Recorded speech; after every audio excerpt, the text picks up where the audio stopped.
get the picture. Yes. So this is the gut risk station. So, you already had your risk assessment, so she'll be coming with her risk assessment. Yeah. Okay.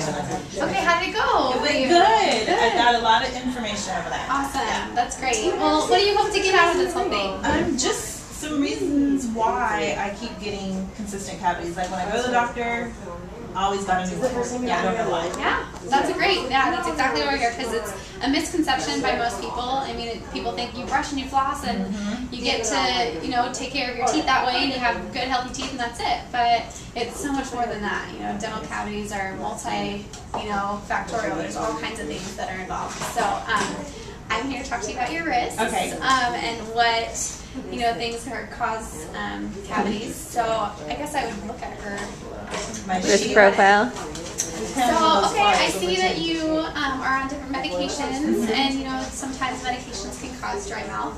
Okay. So I have some flyers here, and I'll give you some of these. Okay. So, these are some of the most common medications that usually cause dry mouth. A lot of people aren't aware that some medications can actually affect your mouth in that way. And so we like to educate you on that, because when you don't have the saliva in your mouth to naturally lubricate everything and protect your teeth against cavities, you end up having the acid sitting on your teeth without any protection. So okay, so acid. What types of foods and things do you eat on a daily basis? I love soda, so I drink a Dr. Pepper at least once a day. Okay. And I love Italian food. Okay. And I love hot sauce and Mexican food with lemon. And, okay. Okay. And she likes cucumbers with lemon. So you like you like all the good things. Yes. All the fattening food. Yeah, that's alright. So yeah, a lot of diet plays a huge role in the pH of our mouth. And pH just means the acidic nature of our mouth, and that usually can contribute to cavities as well. So if you're eating a lot of carbohydrates or fermentable carbs like chips or tortilla chips, burritos, stuff like that gets stuck between your teeth that doesn't break down. You're constantly trying to lick your tooth and you're trying to pull it out. That usually are things that are more damaging because they just sit there longer. Dr. Pepper. Various different things, and I'm a realistic person, so obviously we want to do things in moderation. And it's actually better if you're having a Dr. Pepper to have it maybe with your food, with your meal throughout that day, because that way you're not just having the sugar and letting the sugar sit in on your teeth. You can actually neutralize it with the food that you're eating. So that works too. Okay. So come over here, I'll show you a couple of these drinks. Follow us. We're going to do it in stations. This is your pH. Right? So basically, this is your Dr. Pepper, and you can take this and you can look right here. So the Dr. Pepper is about 4 or 3, between here. And this is kind of in the unhealthy range, just meaning that it's pretty acidic when you compare it to water over here. If you compare it over here, you can see it's more in like the 7 range, maybe even 8. That's more neutral. Okay. So this is kind of our baseline and what we go off of. So if you are drinking things like this that are acidic, it's good to neutralize it with something like a water afterwards. Oh, look at that. The lemonade's even darker than like a Dr. Pepper. And Exactly. you would think the opposite because it's juice. Fruit juice, yeah, fruit juices are very acidic. Same thing with energy drinks. You can see the Monster even looks even more than the Red Bull. So now this could work with children too, right? Oh yeah, definitely. Yeah, we definitely encourage not giving soda to our kids. But obviously, drink out of a straw. Okay. When you drink out of a straw, it helps so that the soda's not sitting on their teeth for a long period of time.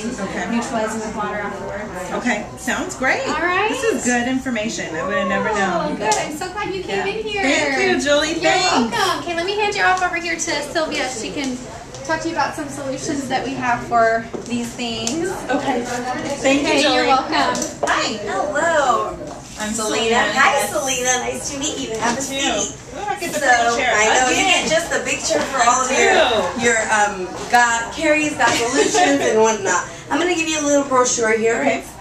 This is the Gut Solution Station, and pretty much kind of I know that Julie talked to you about the different aspects on how you can increase your caries disease or the infection. And pretty much here is after you've discovered, you know, what your number is and kind of the rate of your infection or the risk that you have, we start going through kind of a basic kind of a program or the protocol that we would have.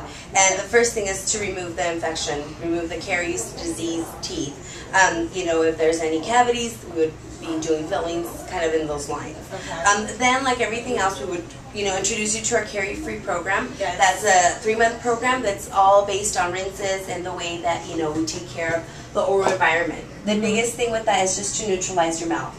So pretty much we found that, you know, in a mouth where there's a lot of acidity, then you can get more cavities throughout, you know, the time. So when we try to do a more neutral state, then you can minimize the risk of your decay. What that does is, like I said, it puts you on the 3-month recare. You would be seeing Julie, the hygienist, a little more frequent, not because of any other infection, but mostly because of the caries infection.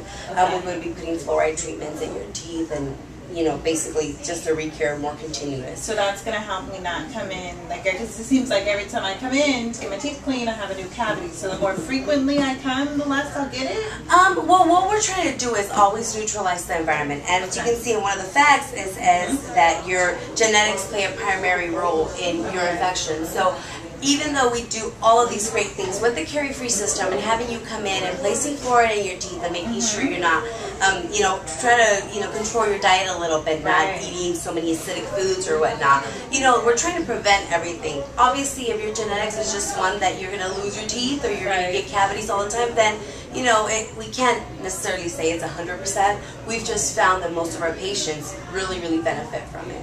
So our hope is that every time you do come in and we place, we do x-rays, that you don't show up with new decay. So it's not, you know, like everything else, it's not a guarantee, but it does really increase the risk of actually getting new decay going as, you know, you keep on coming in. And if we do find any, we can always find it sooner rather than later, and then the treatment is always just either a filling and doesn't have to expand as, you know, a bigger restoration. And we're trying to prevent, you know, restoring a lot of tooth structure in your mouth. So that's kind of what we would do. And then just some little facts here, just that this is a disease, it is an infection in your mouth.